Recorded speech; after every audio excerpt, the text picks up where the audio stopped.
Did you know there's no Tom at Tom's? Our name reflects our commitment to creating better tomorrows. This season, embrace cozy comfort with Tom's. From chic boots and everyday sneakers to wedges and our iconic alpargata slip-ons. Our cloud-bound insoles deliver exceptional cushioning, perfect for morning meetings, yoga sessions, farmers markets, and quiet moments at home. When you buy Tom's, you help make a difference in the lives of others. Together, we've positively impacted over 100 million people to date, and we're only getting started. Shop fall footwear essentials now at toms.com. Discover Hydro, the best-kept secret in fitness. Hydro is the state-of-the-art at-home rower that engages 86% of your muscles, delivering the ultimate full-body workout in just 20 minutes. From advanced to beginner, Hydro has over 500 classes shot worldwide and taught by Olympians and world-class athletes. For a 30-day risk-free trial, go to hydro.com and use code ROW450 to save $450 on a Hydro Pro rower. That's HYDROW.com, code ROW450. Bombas makes the most comfortable socks, underwear, and T-shirts. Warning, Bombas are so absurdly comfortable you may throw out all your other clothes. Sorry, do we legally have to say that? No, this is just how I talk, and I really love my Bombas. They do feel that good. And they do good, too. One item purchased equals one item donated. To feel good and do good, go to bombas.com/ACAST and use code ACAST for 20% off your first purchase. That's BOMBAS.com/ACAST and use code ACAST at checkout.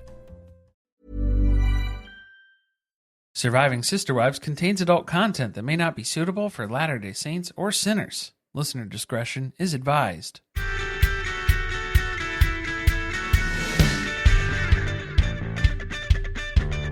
Hello and welcome to Surviving Sister Wives. I'm Corey. And I'm Carly, and this is Seeking Sister Wife, Season 5, Episode 5, Seeking Can Be Complicated.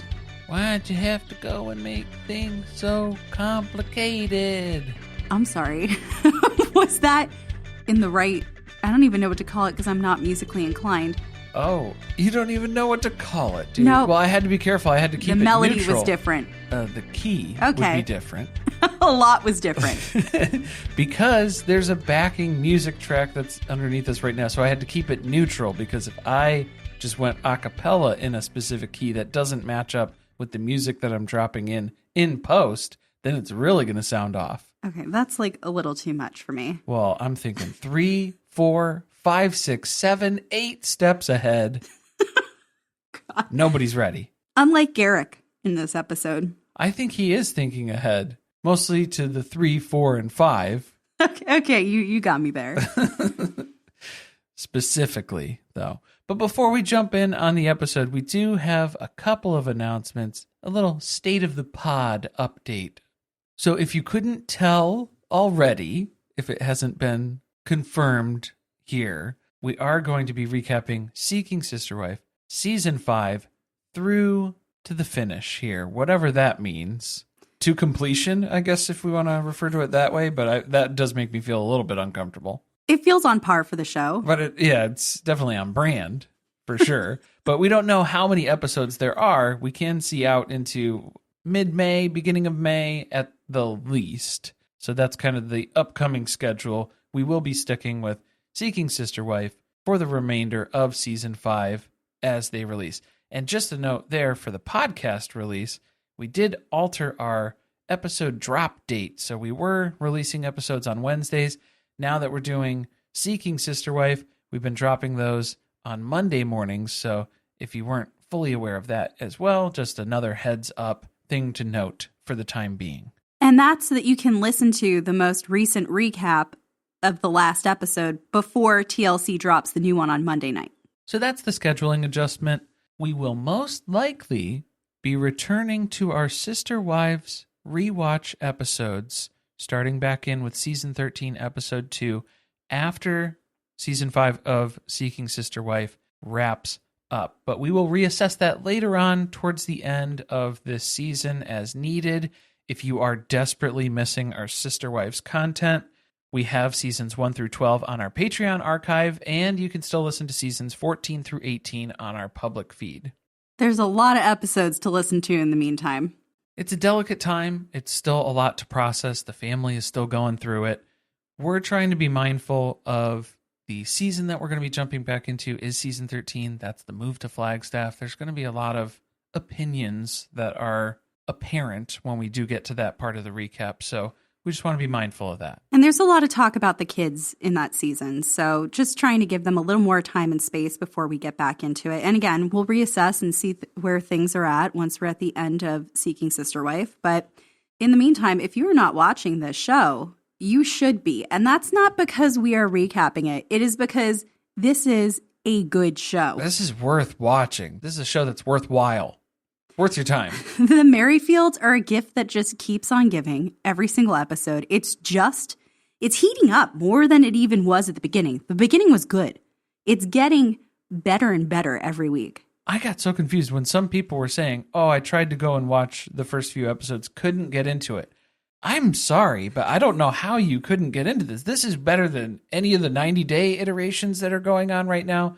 This is where it's at. This is kind of a 90-day iteration. It feels like old 90 days is what it feels like. All right, do we want to read the episode description? Do you have them both? Oh, God. All right, I do. I just had the title because it was my Avril Lavigne joke.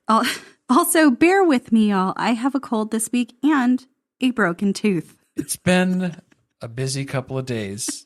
Mercury is in retrograde, I can confirm. Danielle and Natalia confront Garrick about his continued use of dating apps.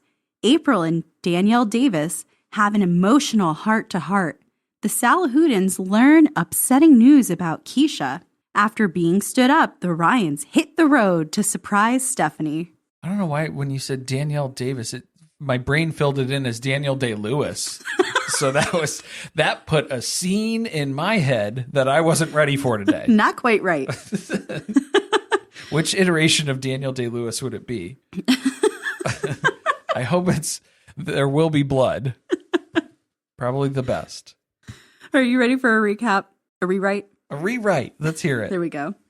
The Ryans inch closer and closer to being issued a restraining order. The Salahuddins get the text all polygamists dread. April makes Danielle promise to never leave again. Garrick puts off his proposal for another 24 hours. Well, at least a few hours. I don't know if it's going to be a full 24 hours. I don't know if he can make it a whole nother day. Yeah, it's going to be tough. That'll be difficult. Who do you want to start with? Let's do the Davis family because that was just a quick little conversation. Yeah, they were barely in this episode. It could have stood by itself with the three other couples. Families? Family? They're couples at this point. A lot of them are still couples, which is strange for an entire series that's about seeking sister wives. But not the Davises. Not the Davises. They do have an established family. Danielle was pretty much an established family member as of last season, but now she's kind of on the rocks. We don't know. So last episode, she had a conversation with Nick, and he had said, hey, I really need you to talk to April. Not legal wife, because none of these women are married to Nick, but wife number one. Matriarch wife. Right. That's how she's defining herself, because she can't say legal wife. So she's got to go grovel to April, apparently. And they're doing this while folding laundry, because what's worse than folding laundry? Probably having a confrontational conversation to go along with it. Okay, that's what I thought. It was a distraction from having to look each other in the eye while they had this conversation. I need to do something with my hands while we're talking about this because I'm not going to be able to focus and talk about my feelings. I guess the whole point of this is April's trying to confront Danielle about the impact that she had running away from the family in the middle of the night. So I didn't like how April came right out the gate where it started off with kind of a blame, kind of an accusational stance that she took, where she was framing it in the way of, Danielle, you don't know how much damage you did by leaving the way that you did. So I didn't really like that. I don't think we got off on the right foot with the conversation here. It didn't really frame it in a positive way. But I think that was the impact that she wanted it to have on Danielle, was to make her feel bad for what she did and make it clear that she should never, ever do that again. Which was interesting because as the conversation was going along, all of these things that April was listing off that she was complaining about that had hurt her in this way was that Danielle had gone and done all these things on her own. She handled her own finances. She signed a lease. She did all these independent things. And it was like, okay, so is loss of control the issue that you're having? Okay, but hold on. I'm going to compare this to Sister Wives because that's how everyone acted when Mary went and did something on her own. It's true, because there is any form of independence is seen as a threat within this family structure. Weirdly, especially from the other Sister Wives, there's an interesting dynamic there that we're seeing replicated. Where it's like they all agreed to be miserable together. So if one person is becoming less miserable by doing anything that's enjoyable, then that's not allowed. That's not fair. That's the root of the problem. That's the crux of it. So she wants a guarantee that Danielle is never going to do that again. And Danielle starts to break down during this conversation. There's a lot of mucus being created in her face. She's sobbing. She's really like having a visceral reaction to April saying this to her. There's some sounds that are being made, the bodily function sounds that are happening here, regrettably. And it seems like, the regret is mostly with Danielle. She feels guilty about what happened. I think a trigger for her was when she was talking about abandonment, which I feel like that's something that Danielle should really talk with a professional about, because I feel like she might have some abandonment issues. And then that was her biggest concern, was having it appear like she was abandoning her family or her child who she was caretaking. So you think that triggered her? I think that was very triggering for her. She seemed really upset about how the kids have been acting towards her. Like she said, Vera won't let me brush her teeth anymore because she's used to you doing it. And I was like, girl, weren't you gone for like a few days? Didn't she tell us it was the worst few days of her life? Yeah, it was not that long. They are acting like she left the family for a significant period of time, and it just left them all in upheaval, and everything had to change, and everyone got used to a different routine. And I feel like that's one of those moments where it's like, all right, well, if the system cannot operate without me for a day or two, then I feel like I need a pay increase or something here. Like, is there a bonus structure that we can implement? I feel like I'm way more vital than you are all letting on. I guess April was pleased with Danielle's reaction, because then she goes into something that I felt like was very manipulative by telling her, I forgive you. You should be able to forgive yourself now, Danielle. I had the same note. Yeah, because this was going to be an offer of forgiveness where April was telling Danielle that she forgives her, but she hopes that Danielle will be able to forgive herself. Because it's like, okay, are you going to guilt her? Are you going to continue to make Danielle feel bad about this where she can't forgive herself? I feel like the subtext of that was, I forgive you, but you should continue to beat yourself up over it. And like, you can expect manipulation to come from this. Like, I am forgiving you for this. This was a horrible thing that you did, and I'm the better person by allowing us to move past it, and I'm never going to let you forget that. I really didn't feel that upset about this conversation at the beginning. By the end, I was like, ooh, this had really bad vibes. I thought it was bookended pretty poorly. It started off bad and it ended worse. But at least April was able to confirm with Danielle, look, we'll slow down on the dating thing. Clearly, you're not ready for that. She didn't promise to not date, though. It was just, we'll slow down. Yeah, not that we're not going to continue. I feel like Danielle interpreted it as, we're putting a pin in that. We'll take a break. It wasn't a break thing. It was, we will slow down, but it's still moving forward. And then she makes her promise that she's never going to do anything like that again. Which is kind of a hard thing to promise, especially if you're going to tell her that things are going to slow down, but then things will not slow down? Right. Well, I think this is where I started to be like, oh, okay, I kind of get what's going on here, right? Danielle's very young. Isn't she 24? She met them when she was 22. She's very young to be in this situation. And I feel like she's around people who are manipulating her, and the fact that she is young and she maybe doesn't know how to stand up for herself very well yet. Because her response to that should have been, I can't make a promise like that. I hope to continue to be with this family. That's my intention. but I can't promise that I'll never leave. And also, I would like you to promise to me that you're going to respect how I feel about dating, because that was how this all began. That was my note, was that Danielle should have countered that ridiculous promise request with her own ridiculous promise request. Right. Instead, it turned into, you did something really wrong. You should feel really bad for it. I hope that in time you can forgive yourself. And in the meantime, tell me you'll never do anything like that ever again.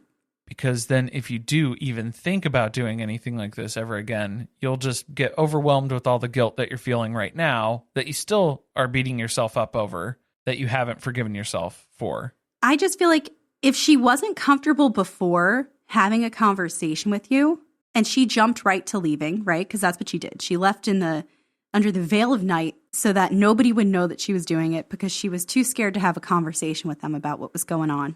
I don't think that this helped. Either she's going to be so afraid that they will never allow her back into this family and won't allow her to have a relationship with these kids anymore, that she's never going to leave, even though she wants to, which I think is what they would prefer. That's the goal, yeah. Yeah. Or she's going to have to escape in the middle of the night again.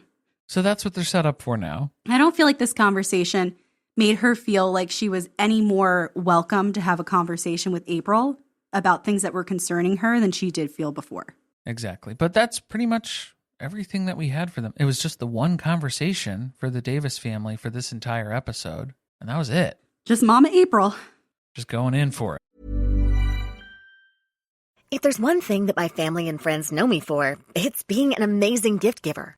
I owe it all to Celebrations Passport from 1-800-Flowers.com, my one-stop shopping site that has amazing gifts for every occasion. With Celebrations Passport, I get free shipping on thousands of amazing gifts. And the more gifts I give, the more perks and rewards I earn. To learn more and take your gift giving to the next level, visit 1-800-Flowers.com/ACAST. That's 1-800-Flowers.com/ACAST. Hi, this is Farnoosh Torabi, host of the Webby-winning podcast, So Money. If you're aiming for a goal, be it saving for a house, growing your family, or retiring, life makes it difficult to stay the course. But with a dedicated Merrill advisor, you get a personalized plan and a clear path forward. Having the bull at your back helps your whole financial life move with you. So when your plans change, Merrill's with you every step of the way. Go to ml.com/bullish to learn more. Merrill, a Bank of America company. What would you like the power to do? Investing involves risk. Merrill Lynch, Pierce, Fenner & Smith Incorporated, registered broker-dealer, registered investment advisor, member SIPC. My dad works in B2B marketing. He came by my school for career day and said he was a big ROAS man. Then he told everyone how much he loved calculating his return on ad spend. My friends still laugh at me to this day. Not everyone gets B2B, but with LinkedIn, you'll be able to reach people who do. Get a $100 credit on your next ad campaign. Go to linkedin.com/results to claim your credit. That's linkedin.com/results. Terms and conditions apply. LinkedIn, the place to be, to be. Hey there. Looking to level up your shopping experience? Let me introduce you to Amazon Live. If you haven't heard, it's a shoppable video experience where influencers and creators showcase the latest must-haves, all while you shop in real time. And for those who love some celeb gossip, reality stars like Kyle Richards, Lala Kent, and friend of the pod, Paige DeSorbo. On her new show, In Bed with Paige DeSorbo, Paige invites top-tier guests to cozy up in her fluffy bed where they spill secrets, share nighttime routines, and even whip up midnight snacks. Stream and shop new episodes of her series In Bed with Paige DeSorbo every Tuesday at 7 p.m. ET by going to amazon.com/live/Paige_DeSorbo. Or you can watch Amazon Live's new live TV channel on Freevee or Prime Video under the DIY section and shop along on your phone. Ryan Reynolds here for, I guess, my 100th Mint commercial. No, don't. I mean, honestly, when I started this, I thought I only have to do like 4 of these. I mean, it's unlimited premium wireless for $15 a month. How are there still people paying 2 or 3 times that much? I'm sorry, I shouldn't be victim blaming here. Give it a try at mintmobile.com/switch. Whenever you're ready. $45 upfront payment equivalent to $15 per month. New customers on first 3-month plan only. Taxes and fees extra. Speed slower above 40 gigabytes. See details. What do you think, the Salahuddin family? Yeah, so we didn't see them. Was it for like a few episodes? Like maybe 2? Yeah, I think they were at the very beginning scene 2 episodes ago, and it was one of those flyby scenes where they were just wrapping up from the first episode. Right, where they were still having dinner. Yes. Okay, so that's where last week I was feeling like something bad happens, and that's why we're not getting a whole lot of footage of them, right? There wasn't enough content to keep them in every episode. And we learned that suspicion was correct. Yeah, Keisha is probably not going to be turning up at the airport here, but they are starting this episode driving to the airport to pick her up, but they're going to make a pit stop first. We got to go pick up some flowers in matching outfits, apparently, too. Maybe they're swinging by Sears for a quick photo shoot. I don't know. What was that about? It was accidental, they say. Okay, not only are they twinning in terms of the same color shirt, similar color shorts, they also appear to be wearing a microphone necklace from Naked and Afraid. Or Survivor, yeah, something like that. What was that about?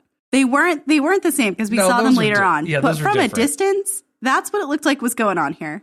I mean, they are it would have been scary if Keisha did get off the plane, spoiler alert, and meet them. Would that not have been terrifying?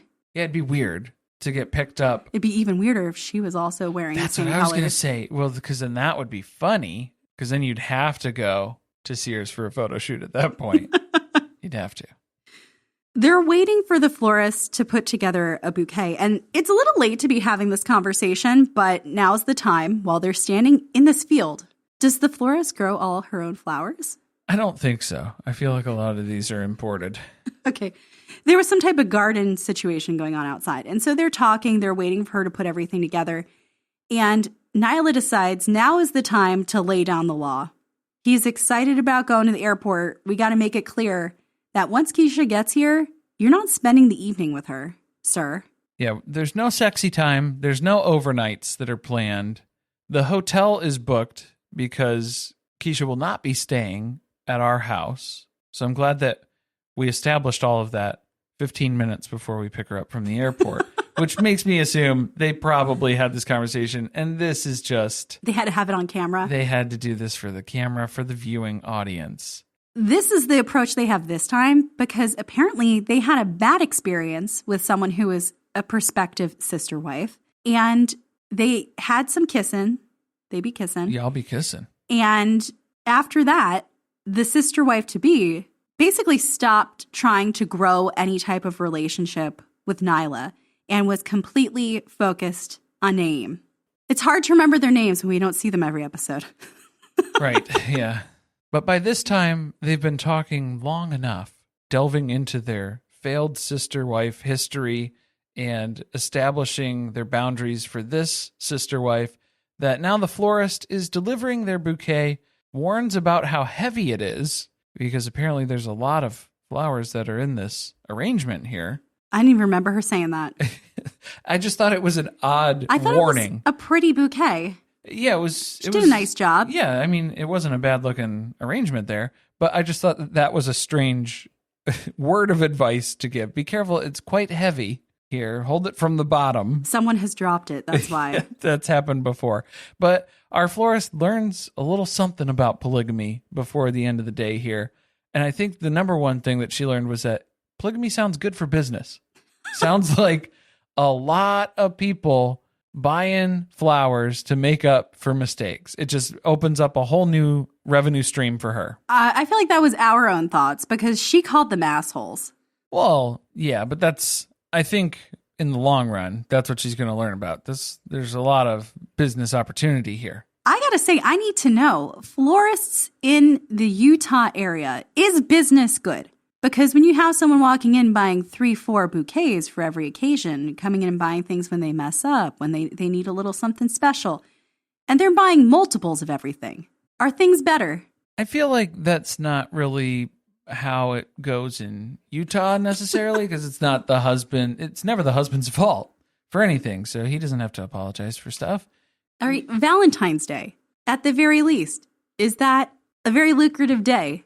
It could be worth it in the long run for that. But I don't think you're going to get the random just thinking of you sort of impulse buys that you've described. All right, fair enough.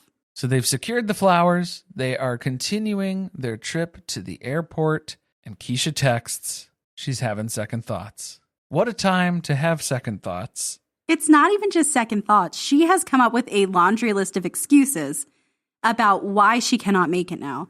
She has a lot to do, bitch. She has to find some place to leave her car that apparently is not the airport parking lot. Well, that's expensive. She needs to move all of her stuff out of where she's currently living and into her friend's guest house. And she just doesn't have time to do that because she's already supposed to be going through airport security at this point.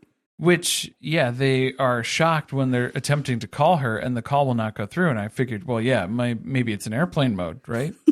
that must be what's going on. No, that's probably not what's going on. I don't think so. At this point, wouldn't you feel like the lesson learned here is if someone actually shows up, that's really exciting. That should be the thing that is counter to what your expectations are anytime someone promises to come meet you or visit you. I would just assume they're not coming. Is that just because I'm a negative person? Or am I a realist in this situation? Well, I mean, some people would say it's both. Yeah. We like, text me when you land and I'll start driving to the airport. Yeah, I'll pay for your Uber to my house so you could just get scooped up. Okay. Whoa. That might make someone scared to come. I will be posing as your Uber driver and I will not let you know. That's a situation the Ryans would do. Well, I mean, I feel, yeah, that is very Ryan's behavior. But for the Salahuddin family, I feel like they would make a lot of money in an Uber because it looks like they have like massage chairs in that car. What is going on in this car? It was very distracting. Is it just the driver whose seat is like that? Because I thought it was lighting up earlier in the episode when they were driving to get the flowers. So I thought there was like lights that were happening in the headrest. And then while they're hearing this heartbreaking news that Keisha will not be at the airport when they go to pick her up, the chair is just pulsating behind his head. So it's very distracting to take them seriously in this moment. I feel like that'd be dangerous if you got in an accident and that thing was on. It's bad enough, yeah, to have your radio be on in a car accident. I'm sorry, what? Well, what will happen to me if my radio is on in a car accident? No, I'm just, okay. So this might be my pessimistic brain, but if you've ever thought about, there are instances where you would end up in a vehicular crash of some kind, that you would be immobilized and you would need to be removed from that vehicle by a rescue team. And your radio is just on the whole time? Like, that would get weird. Would you want to be listening to, like, your shock jock news talk radio Who's morning listening stuff? to a shock I'm jock? just saying, like, or whatever ads, stupid ads for your local stuff. I don't want to hear about Mattress Firm and... Okay, it's a little morbid. You know, I well, thought I'm that just saying. something was going to actually happen. No, I'm not saying it's something like that's... it was going to... There was going to be some type of injury related to the radio being on. Oh, you're worried about... What is it going to do to like me? The chair harming you as part of this? In the accident, yes. Yes, there's a lot of impact when you get in a car accident. And then the airbag goes off and it shoves you backwards and it hits you into this massage chair. I figured out what it is. You're worried about the physical implications of this. I'm worried about the psychological damage that happens from this situation, with the radio specifically. Okay. I'm just confused. It looked like it was a Honda to me. Are there like Hondas with massage chairs in them? This looked like a base model. On the outside of it, it didn't look like anything fancy. Are you sure it was attached to the chair and it's not like a separate thing that they bought? They cut open the chair and installed this aftermarket massage device? Was it separate? Is it just sitting on top of the chair? No, it's in the chair. Okay. You must drive. They drive a lot if you need a neck massage the whole time you're driving. I don't think I would want that either. Yeah, it's just, I feel like it would be very uncomfortable. Wow, we talked about that for a long time. There was a lot. I thought about it for a long time, too. Yeah. Well, they were in the car for most of this episode. They're having a conversation about, she didn't know about any of these things before today. Those are clearly all things that you needed to plan for. You knew this trip was coming. You knew you had to get on a plane. You could have told us yesterday before we were in the car going to the airport that you weren't going to be able to come. I'm just glad that they didn't drive back to the florist and try to return the flowers. There wasn't a scene for that. Thank goodness. They just kept the flowers, cut your losses. Oh, that florist was like, just so you know, there's a no return policy. Yeah, after finding out that they were polygamist assholes, as she described. Well, let's clarify, because I feel like we're making her sound bad. She called them assholes because who would want to deal with more than one person? It's hard enough being in a relationship with one other individual, never mind multiple. Yeah, I feel like it was just a general, like a blanket asshole term for this person. Not specifically that they were rude or disrespectful in any way, but it was just stupid. It's just not advised. In her line of work, she knows this is ill-advised. It's going to get expensive. So they're going to go on their date, which, of course, they had to go home and change first because too matchy-matchy to go out on a date right after this. But they're going out on the date that they would have been going out with Keisha. So that kind of already, in general, you have to tell the lady when you're sitting down at the table, oh, we'll only need place for 2, please, not 3. You can save the other rolled up silverware in the napkin. Okay. Yeah, let's not act like this place was super fancy. I mean, look, the drinks looked good. The drinks looked fun, yeah. But, I mean, yeah, it's not a Michelin star restaurant with the condiments right on the table there. She was dressed like she was going to someplace much fancier. I think that's what threw me off, was that this was being treated like a very extravagant location when it did not seem to match the atmosphere that was presented to us. But they're not going to let her standing them up basically like ruin the weekend for them, right? So they're going out to dinner, and then they proceed to just talk about her the whole time. Which is funny because the Ryans had that opportunity where they got stood up. They were on a date that they were supposed to meet up with Desiree, but they didn't. She stood them up, rightfully so. Good on you, girl. But they just went home and were like, well, I guess that's the end of the night. Hold on.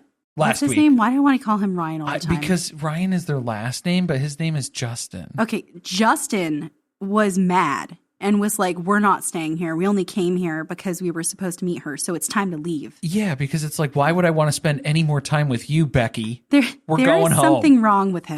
That's what happened. It's so weird. So that, I at least respect the Salahuddin family a little bit more for that, of at least we will go out on a date because I still like you. So that's good. That's promising.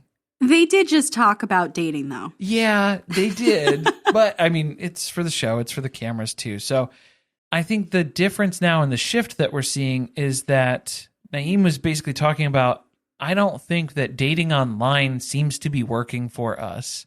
So maybe we should move to only meeting with people in person. Seems fair. It's valid. I think that's a sentence a lot of people have said, whether they're looking for a plural relationship or not. The problem is it's very hard to meet people in person, and it's going to be even harder to meet people who are interested in this specific type of relationship.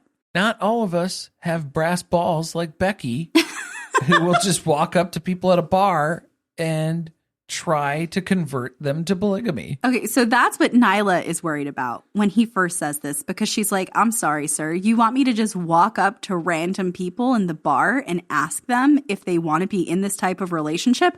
I don't want to be judged and criticized and tell people that that's what we're looking for. That makes me feel uncomfortable.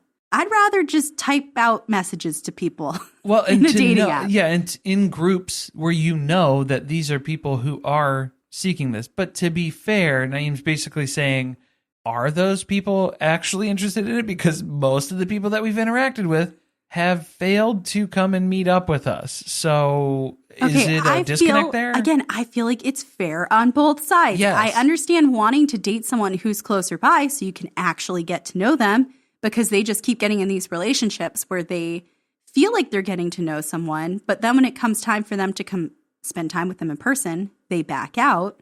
So it feels like they're kind of struggling with this is the heartache that they're going through right now of this dating process. And is that worth it at this point? They're hoping it will be, but they're trying to figure out how can we kind of navigate this better where we don't have to constantly have our hopes elevated and then dashed. They need to follow the Garrick recipe where you don't put all your eggs in one basket. You have multiple women that you're talking to, multiple apps on your phone. And you try to fertilize the egg as soon as possible. That's the real goal. Should we just talk about them? Oh, well, I guess it's kind of a 50-50 at this point because we were kind of going in with the Ryan family, too. There was a lot of crossover there. Let's go to the Merrifields. Okay.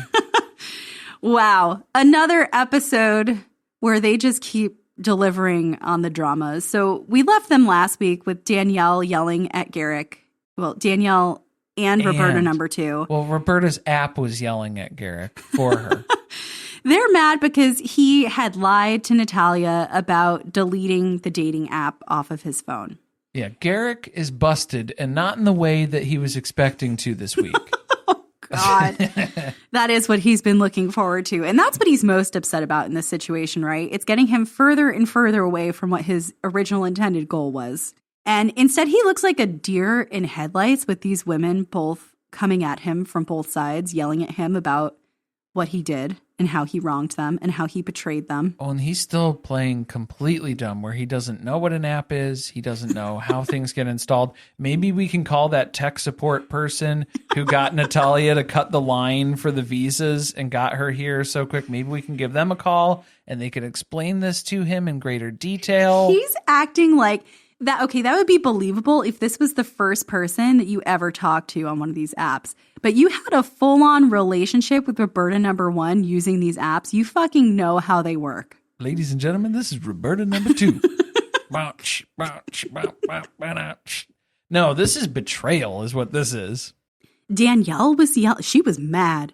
Don't act like you weren't talking to other people. Well, she's bringing the receipts because she's like, oh, you didn't look at anybody else's profile? And Garrick has to tell her, of course not. But then she hits him with the look because she knows you showed me other people's profiles. They've spent many a night laying next to each other in bed where Garrick's just scrolling through these apps while Danielle's left to her own devices. Well, literally, probably. What got me was when Garrick has to tell us all shocking news that he was planning to propose tonight. And this is really going to put a damper on the situation. So he should probably hold off. Isn't this like the second day that they've been with her? Yeah. My God. Because he was going to propose before she even got on the plane. Well, right. Because I think they also have the intimacy rule situation going on. But the loophole is that as long as he's engaged to them, it's okay. So he just gets engaged as fast as humanly possible. That's the goal. That is the challenge. Natalia's like, look, I need to explain what the actual issue is here because I feel like you're really getting caught up in the minutia. The issue is that you told me you deleted the app and you didn't. That's the problem. Not that you have the app. It's that you told me you did something that you didn't do. And he's like, oh, I see now. He really thinks that because she doesn't speak English, he's going to be able to get out of this by acting dumb. Well, and he does use Danielle as a shield, where I think Danielle knows that her role is to reassure Natalia and to make sure to guide Garrick's penis into Natalia. Oh, God. Like, that's the main reason for her being around. He is 100% an asshole because then he starts to split hairs and he's like, well, she asked me to stop talking to people, so that's what I did. She didn't ask me to delete the apps. And then we find out. He told her. Yes. Natalia's like, look, the thing I'm really mad about is that he's the one who told me he was going to delete the apps. I didn't ask him to do that. He volunteered to do that. Well, it was probably because Danielle was giving him heat about deleting the apps. So he was figuring, I'm probably going to delete the apps. So then he told Natalia that so he could get some points that he was deleting the app. But then he was able to convince Danielle that, oh, it's not a big deal. I'm going to keep looking at the app. He can't keep his story straight, and he's only got 2 wives. How is he going to have 5? The lies are only going to get more complicated from here. So that's it. Natalia goes to bed. She storms off to bed. Alone. Thankfully. I hope she locked the door behind her and put a chair up against it, too, so that Garrick's not pawing at her window all night. But the next morning, Garrick has regrets. He's living in regrets. Well, he's pretending to have regrets. He knows everyone's still upset. He's getting that vibe when he gets to the table that Danielle's still mad. That's it. Because it's not morning. Because when Natalia comes down, she says Buenos tardes, which is afternoon. Good afternoon. Oh, really? I thought it was the next morning. Well, that's what I'm saying. So I don't know how long they avoided each other for most of the day. I don't know how long they slept. I don't know if it was sleeping. I think it was avoiding one another because of the awkwardness of what happened the night before. But Garrick and Danielle are at the table to talk first because Garrick should have listened to Danielle, should have deleted those apps when he had the chance. This is where he's groveling to her, right? Well, kind of, not really. I think he knows he fucked up and now he needs to win Danielle back because he can't get Natalia back on his own. He's going to need Danielle to reinforce this with him. So he has to win Danielle back before he can win Natalia back. That's true, because Danielle always has to apologize on his behalf as well. She speaks Garrick. God. So Danielle accepts Garrick's weak-ass apology here. Okay, this was interesting, because then she tries to make a point of, we've really only known Natalia for 3, maybe going on 4 months, and Garrick knows where she's going with that, and he cuts her off, and he's like, well, I think I should propose so that she knows that I'm serious. I think that's the solution to this whole thing that just happened, is I have to prove my commitment to her by proposing to her. You know how we can solve this fight? I should propose a marriage. I think that's the only solution here, is that I need to marry her and then she will forgive me. See, and this is where I lose respect for Danielle, because she was clearly trying to set something up there by saying we've not known her that long. And for him to automatically, he's trying to stop whatever she's about to say, because that seemed to lead to, we don't know her that well. Maybe we should slow things down. And instead he said, no, we should speed things up. We should not deter from what the original intention of this trip was. I have to prove my good intentions by proposing to Natalia as soon as possible. But Natalia does come down. She accepts Garrick's apology as well. It was a little rocky at first, but they got through it. She seems to have calmed down from the night before. But now Garrick is asking them both to help him delete the apps that have upset them all so much. Why would you do that? Yeah, I'm sorry, but sir, you don't know how to delete apps off of your phone? He's like, I don't know how any of this stuff works. Come on. You've never deleted an app off your iPhone? He's wanting to act like they're part of the solution. And the problem was Natalia, who speaks very little English, is like, I'm sorry, did you just say apps? Yeah, multiple? Plural? How many? More than one? How many? How many apps do you have? A whole lot of apps, let me tell you. I feel like Garrick's iPhone, though, if you did go to it and you pulled up like what's running currently, and you would just be closing things out for 18 years. You think he has 100 windows open in Safari? He hasn't reset his phone in 3 years. And everything is running in the background. And then he complains about how slow things go. I agree. There's like 5 different screens of apps. And like the dating ones are not all in one place. So he's really got to sort through there to find them all. He's like, I don't even know the names of these. He doesn't know how to add things into folders. We're going to have to go through and open every app on my phone to see if it's a dating app. What is it? Yeah, and there's a good chance it is. Yeah, if you're taking those odds, you're bound to hit a dating app going through this list. Let me tell you. So he's got at least maybe 10. And again, I can't even think of 10 dating apps. Well, she's pissed again. So this just reignites the issues again from last night. So I don't know why Garrick decided to just put this on these women for his problems. Again, why are you doing this? Why wouldn't you just come downstairs and say, I deleted everything off my phone. You can look. That would be There's no dating app on here. Because that's what Natalia's like, I need you to take responsibility for this. Because then she starts getting on Danielle's case because Danielle starts advocating for Garrick. Exactly like he planned. I need Danielle to apologize for me because she apologizes better. So Danielle's reassuring Natalia, and Natalia's like, that's great that you feel that way, Danielle. I need Garrick to feel that way because right now he clearly does not. So he's not taking responsibility for this. Because, I don't know, is Garrick addicted to apps? To dating? Garrick, likey the swipey, I guess. Well, he's looking for 5 wives. That's what God told him. He was going to have 5 wives. So she's only number 2. His reasoning, too, was like, oh, there's not a lot of people who are interested in polygamy. So on these apps, it's like a subset of a subset of a subset. Right. Plus, they have to be Brazilian. We have to cast a very wide net. to get this specific person that we are seeking. Is it a wrong argument? Not really. No, I mean, like, that makes sense. But again, I can't even think of 10 apps that you would use for dating purposes. I feel like he shouldn't even have the apps on his phone. They should have a separate phone that is for dating. A burner? That they then turn off and don't use. Because I think that's what he does. Like, he's in the bathroom, he's scrolling on the app. He's sitting in bed, he's scrolling on the app. He's stopping for lunch, he's scrolling on the app. I can't believe that because then he goes right into, so he starts off by defending it. The reason why is it's difficult to find people who are interested in polygamy on these dating apps. Okay, that I could see. But then he jumps right into, I don't know why Natalia is getting so upset about this anyway. There's going to be 5 wives, so the apps are coming back sooner or later. Right, but he doesn't say that to her face. He does not say that to her. No, because that would upset her. Does she know there are going to be 5 of them? That's what I'm confused and about, too. And also, this is a Pokemon situation where he is trying to collect them all as quickly as possible. All. Heart so true. Like, it's not like there are going to be 5 wives. We might find someone later in life. No, we're trying to rush this and just collect 5 women. Okay, I'd like to change my theory. My theory was that Garrick was going to have 5 wives as God told him in a vision, but they were going to be one at a time because all of these women were going to divorce him.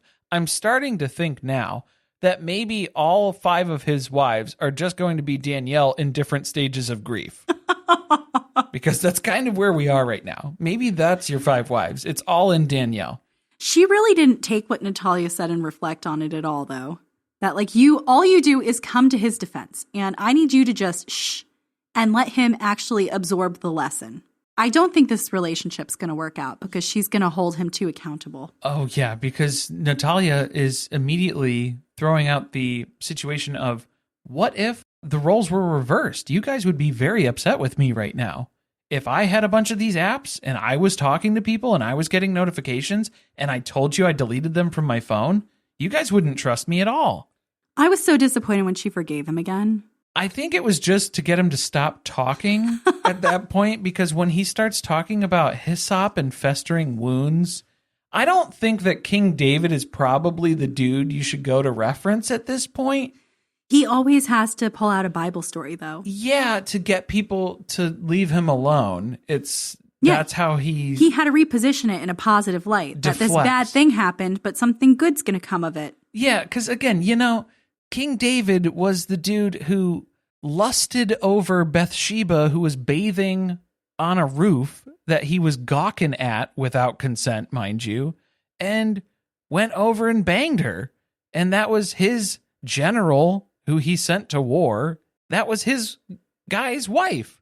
That sounds very much like the Ryans. Right? Should we get into them? They were talking a lot about looking over fences, spying on people. Creeping around, man. But yeah, it's not a good situation over with the Ryan family either. No. The two of them, it's really creepy. What bothers me is that they have kids. Keep that in the back of your mind for this entire episode. So these are 2 people who are very clearly enabling each other. They have no respect for the law. There's some kind of sick and twisted relationship going on here. You're right, though. They're enabling each other because not at any point did either one of them look at each other and say, maybe this is a bad idea. It's always, how far can you go? Are you willing to go further? Because I'm willing to go further. And it's a dare. I think it's a pissing match. It's just a competition to see who's going to blink. It's a game of chicken. Stephanie, who was the sister wife who they had, I want to call her a potential sister wife, but they are acting like she was in a full-on committed relationship with them. She is a sister wife. They've only known her for 9 months. They seem to be very convinced of this. Yes. But in a creepy way, because it's that they are attached to her now. So she is stuck with them. And she had ghosted them before this show started. Because you promised, you said, because that's the basis of this whole visit that comes up too, is that Stephanie, when they were on talking terms, had invited Justin and Becky to come and visit her for the weekend or whatever duration of this trip was going to be. And then that offer was rescinded because they are not talking. So I thought she popped back up. That's what they were saying, that she does this. She like disappears, then she'll pop back up again. And in this moment of wanting to engage with them again, she had invited them over to visit. And then she said, I have to work. Please don't come. But then they stopped. Yeah. So the offer was rescinded at that point. Not interested in you guys coming to see me now anymore. Thank you very much. But they are still going. Yeah, she invited us, so we're still going to go. And also, Justin is so in love with her that he has to go see her. They have a 12-hour drive to think about this. The whole way. One way. Okay, you know what this reminded me of? When Angela on 90 Day flew all the way to see Michael, and the whole time that she was flying to Africa, she was mad at him. And when she got there, she ripped his car apart. And everyone was extremely disturbed that she had all of that time to calm down and become a rational person again and not do that. And she didn't. And that's what they're doing here. And I don't know if it's scarier that their emotions aren't changing, because like Angela was mad, so like that was her motivator to do that sort of crazy. I think they're mad too. This is just like but they're not. They're mad. They're mad. I think they're mad. He's mad that he's in love with her. I think you're picking up on Justin's rage, which is suppressed. That's way down in there. I don't think that there's a surface level mad that's happening. All right. Well, there is for Becky, because Becky's like, she treats us like shit. I don't think so. You don't think she treats us like shit, or you don't think that Becky is mad? Well, I think that they're confused. They keep taking this as, oh, she recently recommitted to us. She has recommitted. Stephanie has recommitted. She called us again. Multiple times as a permanent sister wife. Yeah, it's like, what does that mean? What are you interpreting as recommitment as a permanent sister wife? Okay, well, apparently it means that people don't have free will anymore, which is that she can't decide that she doesn't want to have a relationship with them. The terminology that Becky used was that I guess we're going to have to drive there, go there, lay down the law. Just the terminology that's being used in this instance, very uncomfortable for me. Because then it's like, okay, is that an ultimatum? What are we doing here? It is an ultimatum. And the whole thing is extra creepy, because then they're talking about how they've decided that Stephanie is perfect for them. She's the right age. She's had a similar background. Her life has had many parallels to them, having children early in life. Oh, the places you'll go when you go in Tom's, the beloved family footwear brand. Over the years, we've learned a thing or two about style and comfort. Our fall collection offers hundreds of styles for women, men, and kids at great prices. Boots, sneakers, wedges, loafers, flats, and our iconic Alpargata slip-ons. When you buy Tom's, you help make a difference in the lives of others. Together, we've positively impacted over 100 million people to date, and we're just getting started. Shop the full fall assortment now at toms.com. Hi, this is Jonathan Fields, host of The Good Life Project, where each week I talk to listeners about investing in their future by increasing their own vitality. But when it comes to those financial goals, whether it be saving for a home renovation, growing your child's college fund, or travel, life can make it difficult to stay the course. By working with a dedicated Merrill advisor, you get a personalized plan and a clear path forward. Having the bull at your back helps your whole financial life move with you. So when your plans change, Merrill's with you every step of the way. Go to ml.com/bullish to learn more. Merrill, a Bank of America company. What would you like the power to do? Investing involves risk. Merrill Lynch, Pierce, Fenner & Smith Incorporated, registered broker-dealer, registered investment advisor, member SIPC. My dad works in B2B marketing. He came by my school for career day and said he was a big ROAS man. Then he told everyone how much he loved calculating his return on ad spend. My friends still laugh at me to this day.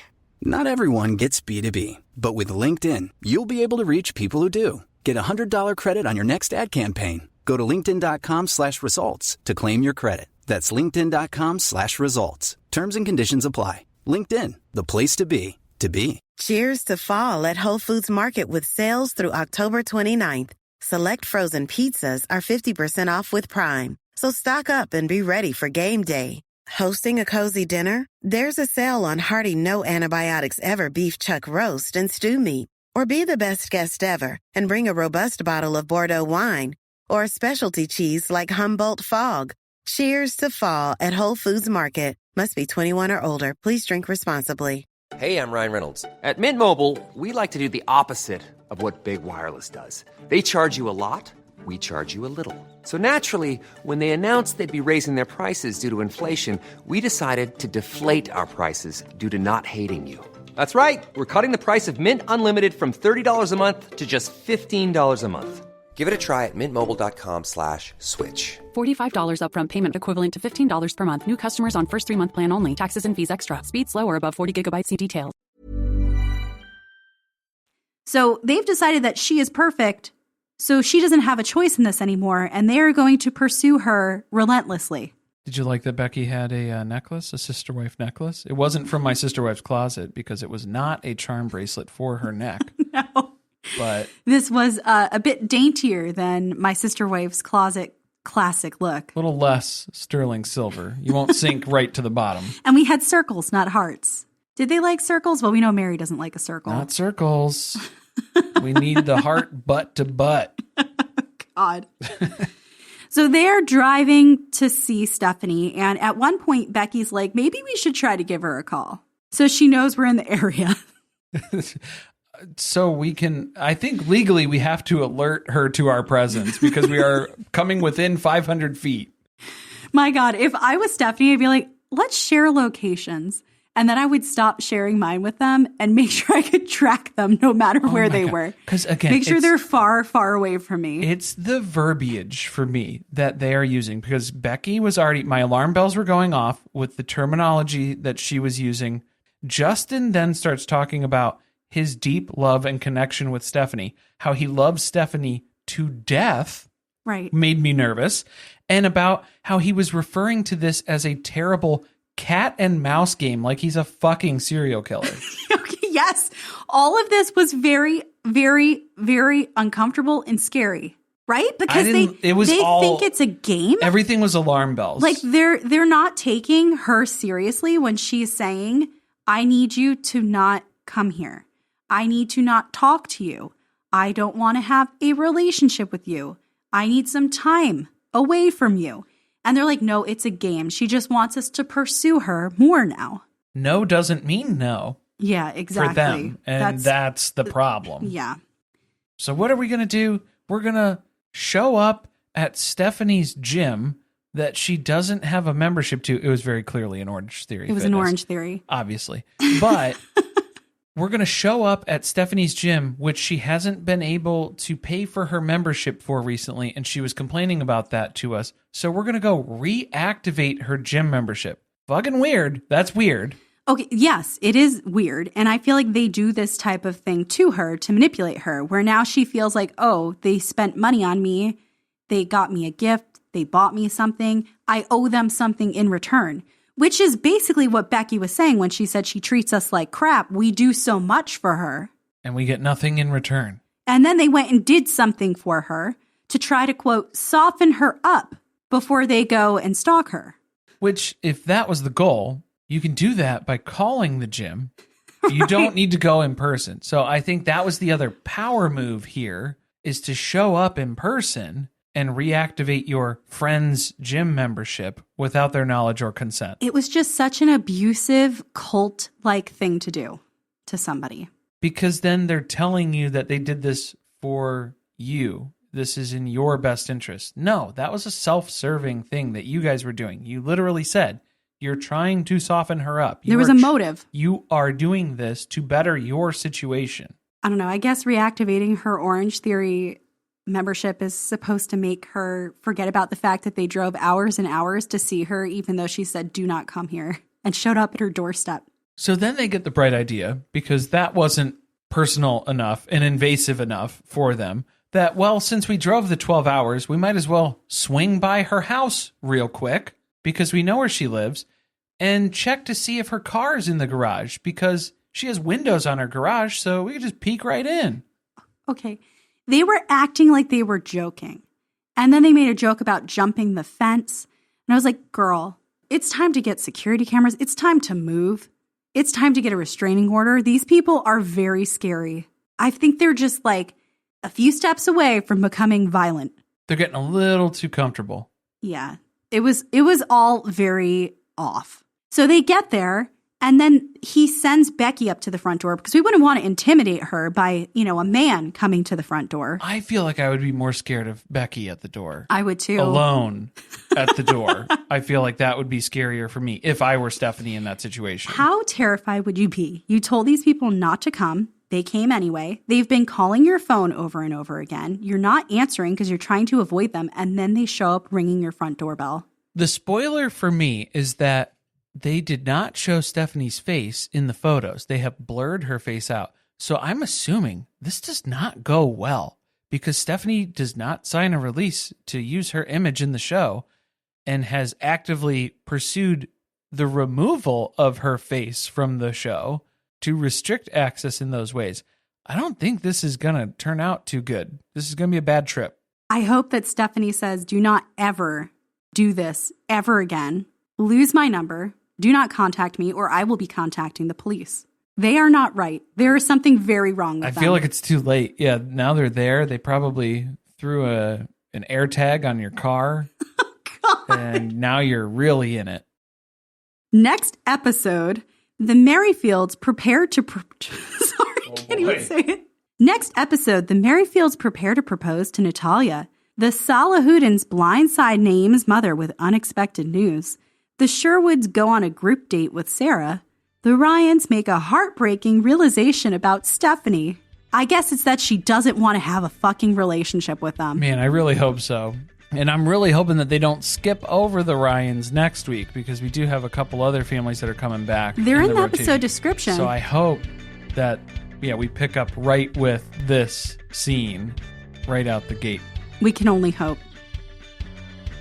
Thank you for listening. If you want to support us, the best way to do that is by subscribing to the podcast or leaving a review on Apple Podcast or Spotify. Be sure to chat with us about the episode on our Discord channel by joining our Patreon, patreon.com/survivingpod. Stay tuned, share with friends. See you next week.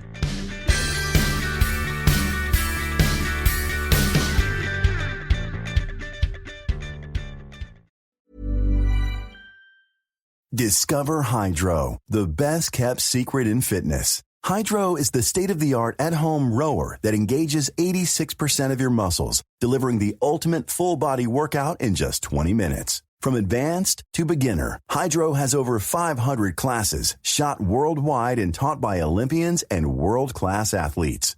For a 30-day risk-free trial, go to hydro.com and use code ROW450 to save $450 on a Hydro Pro rower. That's HYDROW.com, code ROW450.